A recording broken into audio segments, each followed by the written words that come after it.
എല്ലാവർക്കും learn with Anju YouTube ചാനലിലേക്ക് സ്വാഗതം. ഇന്ന് നമ്മൾ കേരള ചരിത്രവുമായി ബന്ധപ്പെട്ടിട്ടുള്ള കുറച്ച് ചോദ്യങ്ങളും അതിൻ്റെ റിലേറ്റഡ് ആയിട്ടുള്ള ഫാക്ട്സുമാണ് നമ്മൾ നോക്കാൻ പോകുന്നത്. അപ്പോൾ നമുക്ക് തുടങ്ങാം. ആദ്യത്തെ ചോദ്യം, പൂക്കോട്ടൂർ യുദ്ധം എന്നറിയപ്പെടുന്ന കലാപം ഏതാണ്? പൂക്കോട്ടൂർ യുദ്ധം എന്നറിയപ്പെടുന്ന കലാപം ഏതാണ്? മലബാർ കലാപമാണ്. മലബാർ ലഹള. മലബാർ കലാപമാണ് പൂക്കോട്ടൂർ യുദ്ധം എന്നറിയപ്പെടുന്ന കലാപം. അപ്പോൾ നമുക്ക് മലബാർ കലാപത്തെക്കുറിച്ച് കുറച്ച് പോയിന്റ്സ് നോക്കാം. മലബാർ കലാപം എന്നാണ് നടന്നതെന്ന് ചോദിച്ച് നമ്മൾ പറയണം 1921 മലബാർ കലാപം നടക്കുന്നത്. പക്ഷേ അതിന് മുൻപ് തന്നെ 1836 മുതൽ തന്നെ നമ്മുടെ കേരളത്തിൽ മലബാർ ഭാഗത്ത് ചെറുതും വലുതുമായിട്ടുള്ള ഒട്ടനവധി മാപ്പിള കലാപങ്ങൾ മലബാർ ഭാഗങ്ങളിൽ പൊട്ടിപ്പുറപ്പെട്ടിട്ടുണ്ട്. പക്ഷേ പ്രധാനമായിട്ടും നമ്മൾ മലബാർ കലാപം എന്നാണ് നടന്നതെന്ന് ചോദിച്ചാൽ 1921 നടന്നിട്ടുള്ളത്. മലബാർ കലാപത്തിന് നേതൃത്വം നൽകിയത് മലബാറിലെ കർഷകരായ മാപ്പിളമാരാണ്. 1921 മലബാർ കലാപം നടക്കുന്ന സമയത്ത് മലബാറിലെ കളക്ടറായിരുന്നത് EF തോമസ് ആയിരുന്നു. ആരാണ്? EF തോമസ് ആണ് 1921 മലബാർ കലാപ സമയത്ത് മലബാറിലെ കളക്ടർ എന്ന് പറയുന്നത്. മലബാർ ലഹളയുടെ കേന്ദ്രം എവിടെയായിരുന്നു എന്ന് ചോദിച്ചാൽ തിരൂരങ്ങാടിയായിരുന്നു മലബാർ ലഹളയുടെ കേന്ദ്രം.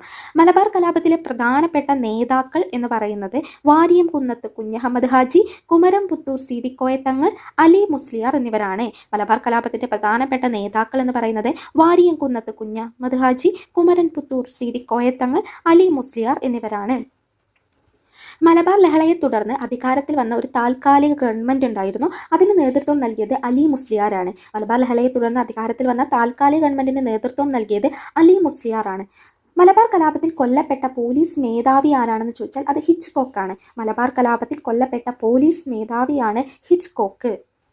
1921 മലബാർ കലാപത്തിലെ ബ്രിട്ടീഷ് പോലീസിനെതിരെ ശക്തമായി പോരാടിയ ഒരു വനിതയുണ്ടായിരുന്നു. അതാണ് കമ്മത്ത് ചെന്നമ്മ. 1921 മലബാർ കലാപത്തിൽ ബ്രിട്ടീഷുകാർക്കെതിരെ ശക്തമായി പോരാടിയ വനിതയാണ് കമ്മത്ത് ചിന്നമ്മ.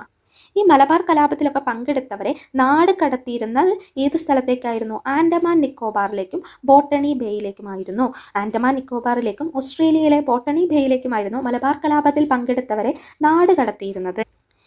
ഈ കലാപത്തിന് നേതൃത്വം നൽകി എന്ന കാരണത്താൽ ബ്രിട്ടീഷുകാരെ അലി മുസ്ലിയാർ, വാരിയംകുന്നത്ത് കുഞ്ഞഹമ്മദ് ഹാജി എന്നിവരെ വധശിക്ഷയ്ക്ക് വിധിക്കുകയുണ്ടായി. അലി മുസ്ലിയാർ, വാരിയംകുന്നത്ത് കുഞ്ഞഹമ്മദ് ഹാജി എന്നിവരെ ഈ കലാപത്തിലെ പങ്കെടുത്തു എന്ന് ആരോപിച്ച്, നേതൃത്വം നൽകി എന്നൊക്കെ ആരോപിച്ച് ബ്രിട്ടീഷുകാർ വധശിക്ഷയ്ക്ക് വിധിക്കുകയുണ്ടായി. മലബാർ കലാപത്തെക്കുറിച്ച് അന്വേഷണം നടത്തിയ കമ്മീഷനാണ് TL സ്ട്രേഞ്ച് കമ്മീഷൻ. ഏതാണ്? TL strange commission. അതുപോലെ നമ്മൾ വില്യം ലോഗൻ കമ്മീഷനെ കുറിച്ച് കേൾക്കാറുണ്ട്. അത് 1936 മുതൽ തന്നെ കേരളത്തിലെ ഒരുപാട് മലബാർ കലാപങ്ങളൊക്കെ ചെറുതും വലുതുമായിട്ടുള്ളത് പൊട്ടിപ്പുറപ്പെട്ടിരുന്നു നമ്മൾ പറഞ്ഞു. അത് നടന്നിരുന്നത് ജന്മിമാരുടെയും ബ്രിട്ടീഷുകാരുടെയും ചൂഷണത്തിനെതിരെയും കുടിയൊഴിപ്പിക്കലിനെതിരെയും അന്യായമായ നികുതി പിരിവ്, ഉയർന്ന പാട്ടം എന്നിവയ്ക്കെതിരെയായിരുന്നു അന്ന് കലാപങ്ങൾ നടന്നിരുന്നത്. അക്കാലത്ത് 22ഓളം കലാപങ്ങൾ മലബാറിൽ ഉണ്ടായിട്ടുള്ളതായിട്ട് പറയുന്നുണ്ട്. അതിന് തുടർച്ചയായിട്ട് ആ കലാപങ്ങളെക്കുറിച്ച് അന്വേഷിക്കാൻ വേണ്ടിയിട്ട് ബ്രിട്ടീഷ് ഗവൺമെൻറ് നിയമിച്ച കമ്മീഷനായിരുന്നു വില്യം ലോഗൻ കമ്മീഷൻ. ഈ 1921 കലാപത്തിന് ശേഷം മലബാർ കലാപങ്ങളെക്കുറിച്ച് അന്വേഷിക്കാൻ നടത്തിയ കമ്മീഷനാണ് TL സ്ട്രേഞ്ച് കമ്മീഷൻ എന്ന് പറയുന്നത്. ഈ മലബാർ കലാപത്തെ ആസ്പദമാക്കി IV ശശി സംവിധാനം ചെയ്ത ഒരു സിനിമ ഇറങ്ങിയിരുന്നു. ആ സിനിമയുടെ പേര് 1921 എന്ന് തന്നെ ആയിരുന്നു.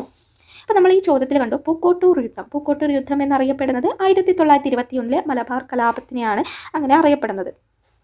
അതെന്തായിരുന്നു സംഭവം എന്ന് നമുക്ക് നോക്കാം. 1921 മലബാർ കലാപത്തിന്റെ ഭാഗമായി നടന്ന ഒരു പ്രധാന സംഭവമാണ് പൂക്കോട്ടൂർ യുദ്ധം. മലബാർ കലാപത്ത് നടന്ന പൂക്കോട്ടൂർ യുദ്ധത്തിന്റെ നേതാവ് വടക്കേ വീട്ടിൽ മുഹമ്മദ് ആയിരുന്നു. ഈ പൂക്കോട്ടൂർ യുദ്ധം നടക്കാനിടയ കാരണം എന്താണെന്ന് വെച്ചാൽ പൂക്കോട്ടൂരിലെ ഖിലാഫത്ത് കമ്മിറ്റിയുടെ സെക്രട്ടറിയായ വടക്കേ വീട്ടിൽ മുഹമ്മദിനെ മോഷണക്കുറ്റം ചുമത്തി ബ്രിട്ടീഷ് പോലീസ് അറസ്റ്റ് ചെയ്യാൻ ശ്രമിച്ചതായിരുന്നു അന്ന് പൂക്കോട്ടൂർ യുദ്ധത്തിന് കാരണമായത്. ഇനി ഇതുമായി ബന്ധപ്പെട്ട കുറച്ച് പുസ്തകങ്ങൾ നോക്കാം. മലബാർ കലാപം എന്ന കൃതി രചിച്ചതാരാണ്? K. മാധവൻ നായരാണ് മലബാർ കലാപം എന്ന കൃതി രചിച്ചത്. മലബാർ കലാപം പശ്ചാത്തലമാക്കി കുമാരനാശാൻ എഴുതിയ കവിതയാണ് ദുരവസ്ഥ. മലബാർ കലാപം പശ്ചാത്തലമാക്കി കുമാരനാശാൻ എഴുതിയ കവിതയാണ് ദുരവസ്ഥ. മലബാർ കലാപം പശ്ചാത്തലമാക്കി ഉറൂബ് എഴുതിയ കൃതിയാണ് സുന്ദരികളും സുന്ദരന്മാരും ഉറൂബ്. ഖിലാഫത്ത് സ്മരണകൾ എന്ന പുസ്തകത്തിന്റെ രചയിതാവ് M. ബ്രഹ്മദത്തൻ നമ്പൂതിരിപ്പാട്. ഖിലാഫത്ത് സ്മരണകൾ M. ബ്രഹ്മദത്തൻ നമ്പൂതിരിപ്പാട്. അപ്പോൾ ദുരവസ്ഥ കുമാരനാശാൻ, മലബാർ കലാപം K. മാധവൻ നായർ, സുന്ദരികളും സുന്ദരന്മാരും ഉറൂബ്, ഖിലാഫത്ത് സ്മരണകൾ M. ബ്രഹ്മദത്തൻ നമ്പൂതിരി. ഈ മലബാർ കലാപവുമായി ബന്ധപ്പെട്ട് നടന്നിട്ടുള്ള മറ്റൊരു പ്രശസ്തമായിട്ടുള്ള ഒരു സംഭവമാണ് വാഗൺ ട്രാജഡി എന്ന് പറയുന്നത്. വാഗൺ ട്രാജഡി മലബാർ കലാപവുമായി ബന്ധപ്പെട്ട് 1921 നവംബർ 10 10-ന് നടന്നിട്ടുള്ള ഒരു സംഭവമാണ് വാഗൺ ട്രാജഡി എന്ന് പറയുന്നത്. എന്താണത്? മലബാർ കലാപകാരികളെ ഒരു ഗുഡ്സ് വാഗണിൽ നിറച്ച് തിരൂരിൽ നിന്ന് കോയമ്പത്തൂരിലേക്ക് കൊണ്ടുപോകുന്ന വഴി 72 പേർ ശ്വാസം മുട്ടി മരിച്ച ഒരു സംഭവമാണ് വാഗൺ ട്രാജഡി എന്ന് പറയുന്നത്. വാഗൺ ട്രാജഡി റിപ്പോർട്ട് ചെയ്യുന്നത് പോത്തന്നൂർ സ്റ്റേഷനിൽ വെച്ചിട്ടാണ്. ഈ വാഗൺ ട്രാജഡിയെ the black hole of Pothanur എന്ന് വിശേഷിപ്പിച്ച ചരിത്രകാരനാണ് സുമിത് സർക്കാർ എന്ന് പറയുന്നത്. ആരാണ്? സുമിത് സർക്കാർ. വാഗൺ ട്രാജഡിയെ കുറിച്ച് അന്വേഷിക്കാൻ നിയമിച്ച കമ്മീഷൻ AR നേപ്പ് കമ്മീഷനാണ്. ഏതാണ്? AR Knapp commission. ഈ വാഗൺ ട്രാജഡി മെമ്മോറിയൽ ഹാള് ഇപ്പോൾ സ്ഥിതി ചെയ്യുന്നത് എവിടെയാണ്? തിരൂരാണ്. വാഗൺ ട്രാജഡി മെമ്മോറിയൽ ഹാൾ സ്ഥിതി ചെയ്യുന്നത് തിരൂരാണ്. ഇപ്പോൾ ഒരുപാട് പോയിന്റ്സ് മലബാർ കലാപവുമായി ബന്ധപ്പെട്ട് നമ്മൾ പറഞ്ഞു. ഇനി അടുത്ത ചോദ്യത്തിലേക്ക് കടക്കാം. കേരളത്തിൽ ഉപ്പ് സത്യാഗ്രഹത്തിന് നേതൃത്വം നൽകിയ വ്യക്തി ആരാണ്? കേരളത്തിൽ ഉപ്പ് സത്യാഗ്രഹത്തിന് നേതൃത്വം നൽകിയ വ്യക്തി K. കേളപ്പനാണ്. ആരാണ്? K. കേളപ്പൻ. ഇനി ഉപ്പ് സത്യാഗ്രഹത്തെക്കുറിച്ച് കുറച്ച് പോയിന്റ്സ് നോക്കാം. 1930 ഏപ്രിൽ 13-നാണ് കേരളത്തിൽ നിയമലംഘന പ്രസ്ഥാനം ആരംഭിക്കുന്നത്. 1930 ഏപ്രിൽ 13-നാണ് കേരളത്തിൽ നിയമലംഘന പ്രസ്ഥാനം ആരംഭിക്കുന്നത്. കേരളത്തിൽ ഉപ്പ് സത്യാഗ്രഹത്തിൻ്റെ പ്രധാന കേന്ദ്രം പയ്യന്നൂരായിരുന്നു. പയ്യന്നൂർ രണ്ടാം പർധോളി എന്നാണ് പയ്യന്നൂരിനെ അറിയപ്പെടുന്നത്. കേരളത്തിൽ ഉപ്പ് സത്യാഗ്രഹത്തിന് നേതൃത്വം നൽകിയവർ K. Kelappan, K. Madhavan Nair, E. Moidu മൗലവി എന്നിവരാണ്. K. Kelappan, K. Madhavan Nair, E. Moidu മൗലവി. കേരളത്തിൽ ഉപ്പ് സത്യാഗ്രഹത്തിന് പ്രധാന വേദി പയ്യന്നൂരായിരുന്നു എന്ന് പറഞ്ഞു. പയ്യന്നൂര് ഉപ്പ് സത്യാഗ്രഹത്തിന് നേതൃത്വം നൽകിയത് K. കേളപ്പനാണ്. ആരാണ്? K. കേളപ്പനാണ് പയ്യന്നൂരിൽ ഉപ്പ് സത്യാഗ്രഹത്തിന് നേതൃത്വം നൽകിയത്. വ്യക്തി സത്യാഗ്രഹത്തിനായി ഗാന്ധിജി തിരഞ്ഞെടുത്ത ആദ്യ കേരളീയനാണ് K. കേളപ്പൻ. വ്യക്തി സത്യാഗ്രഹത്തിനായി ഗാന്ധിജി തിരഞ്ഞെടുത്ത ആദ്യ കേരളീയനാണ് K. കേളപ്പൻ. കോഴിക്കോട് കടപ്പുറത്ത് ഉപ്പ് സത്യാഗ്രഹത്തിന് നേതൃത്വം നൽകിയത് ആരൊക്കെയാണ്? മുഹമ്മദ് അബ്ദുറഹ്മാനും P. കൃഷ്ണപിള്ളയുമാണ്. കോഴിക്കോട് കടപ്പുറത്ത് ഉപ്പ് സത്യാഗ്രഹത്തിന് നേതൃത്വം നൽകിയത് മുഹമ്മദ് അബ്ദുറഹ്മാനും P. കൃഷ്ണപിള്ളയും. പാലക്കാട് നിന്നുള്ള ഉപ്പ് സത്യാഗ്രഹത്തിന് നേതൃത്വം നൽകിയത് TR കൃഷ്ണസ്വാമി അയ്യരാണ്. ആരാണ്? TR കൃഷ്ണസ്വാമി അയ്യരാണ് പാലക്കാട് നിന്നുള്ള ഉപ്പ് സത്യാഗ്രഹത്തിന് നേതൃത്വം നൽകിയത്. ഈ ഉപ്പ് സത്യാഗ്രഹത്തെ തുടർന്ന് നിരാഹാരം നടത്തി മരണപ്പെട്ട സത്യാഗ്രഹിയാണ് PC കുഞ്ഞിരാമൻ അടിയോടി. ആരാണ്? PC കുഞ്ഞിരാമൻ അടിയോടി. വരിക വരിക സഹചര്യ എന്ന് തുടങ്ങുന്ന ഗാനം കേരളത്തിലെ ഉപ്പ് സത്യാഗ്രഹത്തിന് മാർച്ചിങ് ഗാനമായിരുന്നു. ഇത് രചിച്ചതാരാണ്? അംഷി നാരായണ പിള്ളയാണ് വരിക വരിക സഹചര്യ എന്ന് തുടങ്ങുന്ന ഈ ഗാനം രചിച്ചിട്ടുള്ളത്. അപ്പോൾ എന്നാണ് കേരളത്തിൽ ഉപ്പ് സത്യാഗ്രഹം നിയമലംഘന പ്രസ്ഥാനം ആരംഭിക്കുന്നത്? 1930 ഏപ്രിൽ 13-നാണ്. ഇനി അടുത്ത ചോദ്യത്തിലേക്ക് കടക്കാം. മലയാളി മെമ്മോറിയലിൽ ആദ്യം ഒപ്പുവെച്ചത് ആരാണ്? KP ശങ്കരമേനോനാണ് മലയാളി മെമ്മോറിയലിൽ ആദ്യം ഒപ്പുവെക്കുന്നത്. KP ശങ്കരമേനോനാണ്. അപ്പോൾ എന്താണ് മലയാളി മെമ്മോറിയൽ? നോക്കാം. സർക്കാർ ജോലികളിൽ തിരുവിതാംകൂറുകാർക്ക് മതിയായ പ്രാതിനിധ്യം ആവശ്യപ്പെട്ടുകൊണ്ട് നടന്ന സംഭവമാണ് മലയാളി മെമ്മോറിയൽ. സർക്കാർ ജോലികളിൽ തിരുവിതാംകൂറുകാർക്ക് മതിയായ പ്രാതിനിധ്യം ആവശ്യപ്പെട്ടുകൊണ്ട് നടന്ന സംഭവമാണ് മലയാളി മെമ്മോറിയൽ. തിരുവിതാംകൂറിൽ രാഷ്ട്രീയ പ്രക്ഷോഭം ആരംഭിക്കാൻ കാരണമായ സംഭവം മലയാളി മെമ്മോറിയലാണ്. മലയാളി മെമ്മോറിയലിന് നേതൃത്വം കൊടുത്തതെല്ലാം GP പിള്ളയാണ് മലയാളി മെമ്മോറിയലിന് നേതൃത്വം നൽകിയത്. മലയാളി മെമ്മോറിയൽ സമർപ്പിക്കപ്പെടുന്നത് എന്നാണ്? ശ്രീമൂലം തിരുനാളിനാണ് സമർപ്പിക്കുന്നത്. 1028 പേരാണ് അതിൽ ഒപ്പുവെച്ചത്. എത്ര പേരാണ്? 1028 പേരാണ് ഒപ്പുവെച്ചത്. 1028 പേര് ശ്രീമൂലം തിരുനാളിനാണ് സമർപ്പിക്കുന്നത്. എന്നാണ് സമർപ്പിക്കുന്നത്? 1891 ജനുവരി 1-ന് 1891 ജനുവരി 1-നാണ് മലയാളി മെമ്മോറിയൽ ശ്രീമൂലം തിരുനാളിനെ 1028 പേർ ഒപ്പുവെച്ചതിന് ശേഷം സമർപ്പിക്കുന്നത്. അപ്പോൾ ഇതിൽ ആദ്യം ഒപ്പുവെച്ചത് KP ശങ്കരമേനോനാണെന്ന് പറഞ്ഞു. ഡോക്ടർ പൽപ്പുവാണ് ഇതിൽ മൂന്നാമതായി ഒപ്പുവെക്കുന്നത്. ആരാണ്? ഡോക്ടർ പൽപ്പുവാണ്. മലയാളി മെമ്മോറിയൽ സമർപ്പിച്ച സമയത്തെ ദിവാൻ ആരായിരുന്നു? T. രാമറാവു ആയിരുന്നു. ആരായിരുന്നു? T. രാമറാവു ആയിരുന്നു മലയാളി മെമ്മോറിയൽ സമർപ്പിച്ച സമയത്തെ തിരുവിതാംകൂർ ദിവാൻ എന്ന് പറയുന്നത്. മലയാളി മെമ്മോറിയൽ തയ്യാറാക്കാൻ വേണ്ടി നിയമസഹായം നൽകിയ വ്യക്തി ആരാണ്? എർലി നോർട്ടനാണ്. ആരാണ്? നോർട്ടനാണ് മലയാളി മെമ്മോറിയൽ തയ്യാറാക്കാൻ നിയമസഹായം നൽകിയ വ്യക്തി. മലയാളി മെമ്മോറിയലിന് പിന്നിൽ പ്രവർത്തിച്ച ഒരു സാഹിത്യകാരനുണ്ട്. അതാരാണ്? CV രാമൻ പിള്ളയാണ് മലയാളി മെമ്മോറിയലിന് പിന്നിൽ പ്രവർത്തിച്ച സാഹിത്യകാരൻ എന്ന് പറയുന്നത്. ഈ CV രാമൻ പിള്ള മലയാളി മെമ്മോറിയലിനെ കുറിച്ചിട്ട് ഒരു എഡിറ്റോറിയൽ ഇറക്കിയിരുന്നു. അത് എഴുതിയത് ഏത് പത്രത്തിലായിരുന്നു? മിതഭാഷി എന്ന പത്രത്തിലായിരുന്നു അദ്ദേഹം മലയാളി മെമ്മോറിയലിനെ കുറിച്ച് CV രാമൻ പിള്ള എഡിറ്റോറിയൽ എഴുതിയത്. മിതഭാഷി പത്രത്തിലായിരുന്നു. ഇതേ വർഷം 1891 ജൂൺ 3-ന് ഇ രാമയ്യർ, രാമനാഥൻ റാവു, ആരൊക്കെയാണ്? ഇ രാമയ്യർ, രാമനാഥൻ റാവു എന്നിവരുടെ നേതൃത്വത്തിൽ ഈ മലയാളി മെമ്മോറിയലിനെ തകർക്കുക എന്ന ലക്ഷ്യത്തോടെ ഇതിനെതിരായിട്ട് തമിഴ് ബ്രാഹ്മണര്, ഹിന്ദു മലയാളികള്, ക്രൈസ്തവ മലയാളികള് എന്നീ വിഭാഗത്തിലുള്ള ആളുകൾ എല്ലാവരും ചേർന്ന് ഒപ്പിട്ട് ഒരു മെമ്മോറിയൽ തിരുവിതാംകൂർ രാജാവിന്, അതായത് ശ്രീമൂലം തിരുനാളിന് സമർപ്പിക്കുകയുണ്ടായി. ഇതാണ് എതിർ മെമ്മോറിയൽ എന്നറിയപ്പെടുന്നത്. ഇതാണ് എതിർ മെമ്മോറിയൽ.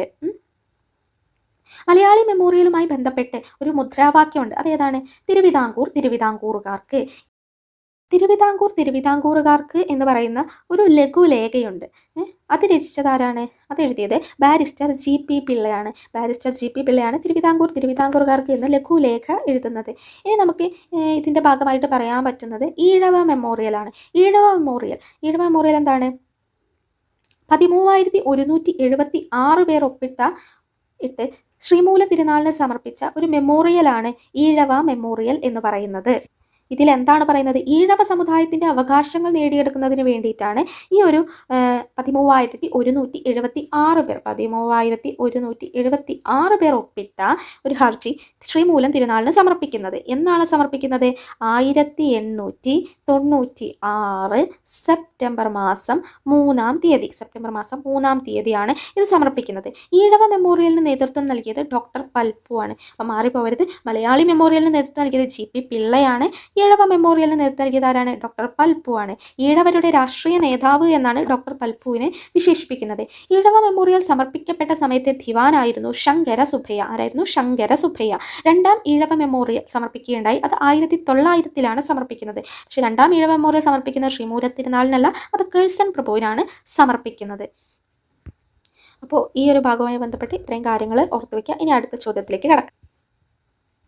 അപ്പോൾ മലബാറിൽ ബ്രിട്ടീഷുകാർ നേരിട്ട ശക്തമായ സമരങ്ങളാണ് പഴശ്ശി വിപ്ലവങ്ങൾ എന്നറിയപ്പെടുന്നത്. പഴശ്ശി വിപ്ലവം രണ്ടെണ്ണമാണ് നടന്നിട്ടുള്ളത്. ഒന്നാം പഴശ്ശി വിപ്ലവവും രണ്ടാം പഴശ്ശി വിപ്ലവവും. ഒന്നാം പഴശ്ശി വിപ്ലവം നടക്കുന്നത് 1790 മുതൽ 1797 വരെയാണ്. ബ്രിട്ടീഷുകാരുടെ തെറ്റായ നികുതി നയങ്ങൾക്കെതിരെയാണ് ഒന്നാം പഴശ്ശി വിപ്ലവം നടക്കുന്നത്. രണ്ടാം പഴശ്ശി വിപ്ലവം നടക്കുന്നത് 1800 മുതൽ 1805 വരെയാണ്. 1800 മുതൽ 1805 വരെയാണ് രണ്ടാം പഴശ്ശി വിപ്ലവം നടക്കുന്നത്.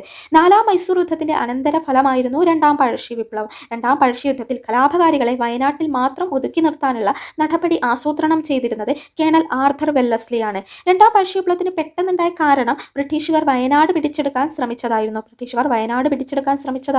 രണ്ടാം പഴശ്ശി വിപ്ലവത്തിന്റെ പ്രധാനപ്പെട്ട കാരണം എന്ന് പറയുന്നത്. ബ്രിട്ടീഷുകാർക്കെതിരെ പൊരുതാൻ പഴശ്ശി രാജാവിനെ സഹായിച്ച ആദിവാസി വിഭാഗങ്ങളാണ് കുറിച്യരും കുറുമ്പ്രരും. ആരൊക്കെയാണ്? കുറിച്യരും കുറുമ്പ്രരും. ബ്രിട്ടീഷുകാർക്കെതിരെ പഴശ്ശിരാജ ആവിഷ്കരിച്ച യുദ്ധതന്ത്രമായിരുന്നു ഗറില്ല യുദ്ധം, ഒളിപ്പോര് എന്ന് പറയുന്നു. ഗറില്ല യുദ്ധമാണ് ബ്രിട്ടീഷുകാർക്കെതിരെ പഴശ്ശിരാജ ആവിഷ്കരിച്ച യുദ്ധതന്ത്രം എന്ന് പറയുന്നത്.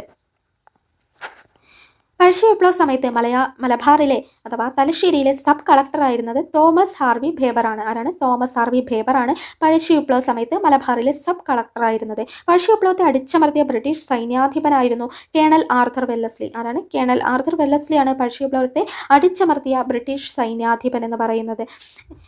ഈ പഴശ്ശിരാജയ്ക്കെതിരെ യുദ്ധം ചെയ്യാൻ വേണ്ടിയിട്ട് തലശ്ശേരിയിലെ സബ് കളക്ടറായിരുന്ന തോമസ് ഹാർവി ഭേബർ എന്ത് ചെയ്തു? പുൽപ്പള്ളിയിൽ നിയമിച്ച 1200 പോലീസുകാരടങ്ങിയ ഒരു പ്രത്യേക സേനയാണ് കോൽക്കാർ എന്നറിയപ്പെടുന്നത്. 1805 നവംബർ 30-നാണ് പഴശ്ശിരാജ മരണമടയുന്നത്. വയനാട് ജില്ലയിലെ മാവിലാതോട് വെച്ചിട്ടാണ് പഴശ്ശിരാജ കൊല്ലപ്പെടുന്നത് 1805 നവംബർ 30-ന്. പഴശ്ശി സമരങ്ങൾ എന്ന് പറയുന്ന ഒരു പുസ്തകമുണ്ട്. അത് രചിച്ചിട്ടുള്ളത് KKN കുറുപ്പാണ്. ആരാണ്? KKN കുറുപ്പാണ് പഴശ്ശി സമരങ്ങൾ എന്ന പുസ്തകം രചിച്ചത്. പഴശ്ശിരാജ ചമയങ്ങളില്ലാതെ എന്ന പുസ്തകം രചിച്ചത് മുണ്ടക്കയം ഗോപിയാണ്. ആരാണ്? മുണ്ടക്കയം ഗോപിയാണ് പഴശ്ശിരാജ ചമയങ്ങളില്ലാതെ എന്ന പുസ്തകം രചിക്കുന്നത്. ഇനി കുറച്ച് ഫാക്ട്സ് നോക്കാം. പഴശ്ശി സ്മാരകം സ്ഥിതി ചെയ്യുന്നത് മാനന്തവാടിയിലാണ്. പഴശ്ശി മ്യൂസിയം സ്ഥിതി ചെയ്യുന്നത് കോഴിക്കോട്. സ്മാരകം മാനന്തവാടി, മ്യൂസിയം കോഴിക്കോട്. പഴശ്ശി ഗുഹ സ്ഥിതി ചെയ്യുന്നത് മലപ്പുറം ജില്ലയിലാണ്. പഴശ്ശി ഡാം സ്ഥിതി ചെയ്യുന്നത് കണ്ണൂരാണ്. കണ്ണൂരാണ്. പഴശ്ശിരാജ കോളേജ് സ്ഥിതി ചെയ്യുന്നത് പുൽപ്പള്ളി വയനാട്. പഴശ്ശിരാജ NSS കോളേജ് സ്ഥിതി ചെയ്യുന്നത് കണ്ണൂർ ജില്ലയിലെ മട്ടന്നൂരാണ്. പഴശ്ശിരാജ NSS കോളേജ് കണ്ണൂർ ജില്ലയിലെ മട്ടന്നൂർ. പഴശ്ശിരാജ കോളേജ് വയനാട് പുൽപ്പള്ളിയിൽ. പഴശ്ശി ഗുഹ മലപ്പുറം. പഴശ്ശി ഡാം കണ്ണൂർ. പഴശ്ശി സ്മാരകം മാനന്തവാടി. പഴശ്ശി മ്യൂസിയം കോഴിക്കോട്. കുറിച്യ കലാപത്തിന് നേതൃത്വം നൽകിയതാരാണ്? കുറിച്യ കലാപത്തിന് നേതൃത്വം നൽകിയത് രാമനമ്പിയാണ് കുറിച്യ കലാപത്തിന് നേതൃത്വം നൽകുന്നത്. ആരാണ്? രാമനമ്പി. കുറിച്യ കലാപം ആരംഭിച്ചത് ഏത് വർഷമാണ്? 1812 മാർച്ചിലാണ് കുറിച്യ കലാപം ആരംഭിക്കുന്നത്. 1812 മാർച്ച് മാസത്തിലാണ് കുറിച്യ കലാപം ആരംഭിക്കുന്നത്. ദക്ഷിണേന്ത്യയിൽ നടന്ന ഏക ഗിരിവർഗ കലാപമാണ് കുറിച്യ കലാപം. ദക്ഷിണേന്ത്യയിൽ നടന്ന ഏക ഗിരിവർഗ കലാപമാണ് കുറിച്യ കലാപം. കുറിച്യ കലാപത്തിന്റെ പ്രധാന കാരണങ്ങൾ എന്ന് പറയുന്നത് ബ്രിട്ടീഷുകാരുടെ അധിക നികുതി ചുമത്തുന്നത്, നികുതി പണമായി അടയ്ക്കാൻ നിർബന്ധിച്ചത്, നികുതി അടയ്ക്കാൻ കഴിയാത്തവരുടെ കൃഷിഭൂമി ബ്രിട്ടീഷുകാർ പിടിച്ചെടുത്തതൊക്കെയാണ് കുറിച്യ കലാപത്തിന്റെ പ്രധാനപ്പെട്ട കാരണങ്ങൾ എന്ന് പറയുന്നത്. കുറിച്യ കലാപത്തിന്റെ മുദ്രാവാക്യം എന്ന് പറയുന്നത് വട്ടത്തൊപ്പിക്കാരെ നാട്ടിൽ നിന്ന് പുറത്താക്കുക എന്നതാണ്. കുറിച്യ കലാപത്തിന്റെ മുദ്രാവാക്യം വട്ടത്തൊപ്പിക്കാരെ നാട്ടിൽ നിന്ന് പുറത്താക്കുക. കുറിച്യ കലാപം അടിച്ചമർത്തിയത് 1812 മെയ് 8-നാണ്. 1812 മെയ് 8-നാണ് കുറിച്യ കലാപം അടിച്ചമർത്തുന്നത്. 1812 മാർച്ചിൽ ആരംഭിച്ച് 1812 മെയ് 8 കുറിച്യ കലാപം അടിച്ചമർത്തുന്നത്. ഇതുമായി ബന്ധപ്പെട്ടിട്ട് TH ബേബർ പറഞ്ഞ ഒരു വാക്കുണ്ട്. അതെന്താണ്? ഒരു മാസം കൂടി പിടിച്ചു നിൽക്കാൻ കലാപകാരികൾക്ക് കഴിയുമായിരുന്നെങ്കിൽ രാജ്യം അവരുടെ നിയന്ത്രണത്തിലായേനെ എന്ന് കുറിച്യ കലാപത്തെക്കുറിച്ച് അഭിപ്രായപ്പെട്ടത് TH ബേബറാണ്. എന്താണ് പറഞ്ഞത്? ഒരു മാസം കൂടി പിടിച്ചു നിൽക്കാൻ കലാപകാരികൾക്ക് കഴിയുമായിരുന്നെങ്കിൽ രാജ്യം അവരുടെ നിയന്ത്രണത്തിലായേനെ എന്നാണ് TH ബേബർ ഈ കലാപവുമായി ബന്ധപ്പെട്ട് പറഞ്ഞിട്ടുള്ളത്. വൈദ്യുതി സമരം നടന്ന ജില്ല. വൈദ്യുതി സമരം നടന്ന ജില്ല ഏതാണ്? തൃശ്ശൂർ ജില്ലയിലാണ് വൈദ്യുതി സമരം നടക്കുന്നത്. വൈദ്യുതി സമരം നടന്ന ജില്ല ഏതാണ്? തൃശ്ശൂർ ജില്ല. 1936 വൈദ്യുതി സമരം തൃശ്ശൂർ ജില്ലയിൽ നടക്കുന്നത്. തൃശ്ശൂരിൽ വൈദ്യുതി വിതരണം നടത്തുന്നതിന് ഒരു സ്വകാര്യ കമ്പനിക്ക് അനുവാദം നൽകിയ ദിവാൻ ഷൺമുഖം ചെട്ടിക്കെതിരായിട്ടാണ് വൈദ്യുത പ്രക്ഷോഭം തൃശ്ശൂരിൽ അരങ്ങേറുന്നത്. തൃശ്ശൂരിലെ വൈദ്യുതി വിതരണം നടത്താൻ വേണ്ടിയിട്ടുള്ള അവകാശം ഒരു സ്വകാര്യ കമ്പനിക്ക് ആര് നൽകി? ദിവാൻ ഷൺമുഖം ചെട്ടി നൽകി. ഇതിനെതിരെയാണ് വൈദ്യുതി പ്രക്ഷോഭം നടക്കുന്നത്. തൃശ്ശൂരിൽ വൈദ്യുതി വിതരണം സ്വന്തമാക്കിയ കമ്പനി ഏതാണ്? മദ്രാസിലെ ചാന്ദ്രി കമ്പനിയാണ് ഈ വൈദ്യുതി വിതരണത്തിനുള്ള അവകാശം സ്വന്തമാക്കിയ ആ കമ്പനി എന്ന് പറയുന്നത്. കേരളത്തിലെ ജനകീയ സമരങ്ങളിലേക്ക് ക്രിസ്ത്യാനികൾ പങ്കെടുക്കാൻ തുടങ്ങിയ സമരമായിരുന്നു വൈദ്യുതി പ്രക്ഷോഭം. വൈദ്യുതി പ്രക്ഷോഭത്തിന് നേതൃത്വം നൽകിയത് AR മേനോൻ, ഇക്കണ്ട വാര്യർ, E ഉണ്ണി എന്നിവരാണ്. ആരൊക്കെയാണ്? AR മേനോൻ, ഇക്കണ്ട വാര്യർ, E ഉണ്ണി എന്നിവരാണ് വൈദ്യുതി പ്രക്ഷോഭത്തിന് നേതൃത്വം നൽകിയത്. സവർണജാഥ. മന്നത്ത് പത്മനാഭൻ സവർണജാഥ നയിച്ച വർഷം എന്നാണ്. 1924 നവംബർ 1. 1924 നവംബർ മാസം 1 മന്നത്ത് പത്മനാഭൻ സവർണജാഥ നയിക്കുന്നത്. വൈക്കം സത്യാഗ്രഹവുമായി ബന്ധപ്പെട്ടാണ് വൈക്കത്ത് നിന്ന് തിരുവനന്തപുരത്തേക്ക് സവർണജാഥ സംഘടിപ്പിക്കപ്പെടുന്നത്. സവർണജാഥയ്ക്ക് നേതൃത്വം നൽകിയത് ആരാണ്? മന്നത്ത് പത്മനാഭനാണ് സവർണജാഥയ്ക്ക് നേതൃത്വം നൽകുന്നത്. മന്നത്ത് പത്മനാഭൻ ഗാന്ധിജിയുടെ നിർദ്ദേശപ്രകാരമാണ് സവർണജാഥ സംഘടിപ്പിച്ചത്. വിമോചന സമരത്തിന്റെ ഭാഗമായി ജീവശിഖ ജാഥ നയിച്ചതുമാരാണ്? അതും മന്നത്ത് പത്മനാഭനാണ്. പക്ഷെ വിമോചന സമരത്തിന്റെ ഭാഗമായിട്ട് ജീവശിഖ ജാഥ നയിച്ചതാരാണ്? അതും മന്നത്ത് പത്മനാഭനാണ്. അങ്കമാലി മുതൽ തിരുവനന്തപുരം വരെയാണ് അദ്ദേഹം വിമോചന സമരത്തിന്റെ ഭാഗമായി ജീവശിഖ ജാഥ നയിച്ചത്. മന്നത്ത് പത്മനാഭൻ സവർണ ജാഥ നയിച്ചത് ഇവിടെ നിന്നാണ്? വൈക്കത്ത് നിന്നും തിരുവനന്തപുരത്തേക്കാണ്. അത് ഓർത്തു വയ്ക്കുക. ഇനി വൈക്കം സത്യാഗ്രഹത്തെക്കുറിച്ച് നോക്കുകയാണെങ്കിൽ ഇന്ത്യയിൽ ഐത്തത്തിനെതിരെ നടന്ന ആദ്യത്തെ സംഘടിത സമരമാണ് വൈക്കം സത്യാഗ്രഹം. ഇന്ത്യയിലെ ഐത്തത്തിനെതിരെ നടന്ന ആദ്യത്തെ സംഘടിത സമരമാണ് വൈക്കം സത്യാഗ്രഹം. സഞ്ചാര സ്വാതന്ത്ര്യത്തിനായി കേരളത്തിൽ നടന്ന പ്രക്ഷോഭങ്ങളിൽ പ്രധാനപ്പെട്ടതും വൈക്കം സത്യാഗ്രഹമാണ്. വൈക്കം ക്ഷേത്രത്തിന്റെ മതിൽക്കെട്ടിന് പുറത്തുള്ള വഴിയിലൂടെ അവർണ ജാതിക്കാർക്ക് സഞ്ചരിക്കാനുള്ള അവകാശം ഇല്ലായിരുന്നു. ഈ വഴി എല്ലാ ജാതിക്കാർക്കും തുറന്നു കിട്ടണം എന്ന് ആവശ്യപ്പെട്ടുകൊണ്ടാണ് വൈക്കം സത്യാഗ്രഹം നടക്കുന്നത്. 1924 മാർച്ച് 30 പുലയ, ഈഴവ, നായർ സമുദായാംഗങ്ങളായ കുഞ്ഞാപ്പി, ബാഹുലേയൻ, ഗോവിന്ദപ്പണിക്കർ, ആരൊക്കെയാണ്? കുഞ്ഞാപ്പി, ബാഹുലേയൻ, ഗോവിന്ദപ്പണിക്കർ എന്നീ 3 യുവാക്കളിലൂടെയാണ് ഈ സമരം ആരംഭിക്കുന്നത്. വൈക്കം സത്യാഗ്രഹം നടന്നത് വൈക്കം മഹാദേവ ക്ഷേത്രത്തിലാണ്. വൈക്കം മഹാദേവ ക്ഷേത്രം സ്ഥിതി ചെയ്യുന്നത് വേമ്പനാട്ട് കായലിന്റെ തീരത്താണ്. വൈക്കം സത്യാഗ്രഹ കാലത്തെ തിരുവിതാംകൂർ ദിവാനായിരുന്നത് ആരാണ്? ടി രാഘവയ്യാണ് വൈക്കം സത്യാഗ്രഹ കാലത്തെ തിരുവിതാംകൂർ ദിവാനായിരുന്നത്. വൈക്കം സത്യാഗ്രഹത്തിന്റെ പ്രധാന നേതാക്കൾ TK Madhavan, K Kelappan, CV Kunhiraman, KP Kesava Menon എന്നിവരാണ്. TK Madhavan, K Kelappan, CV Kunhiraman, KP Kesava Menon എന്നിവരാണ് വൈക്കം സത്യാഗ്രഹത്തിന്റെ പ്രധാന നേതാക്കൾ എന്ന് പറയുന്നത്.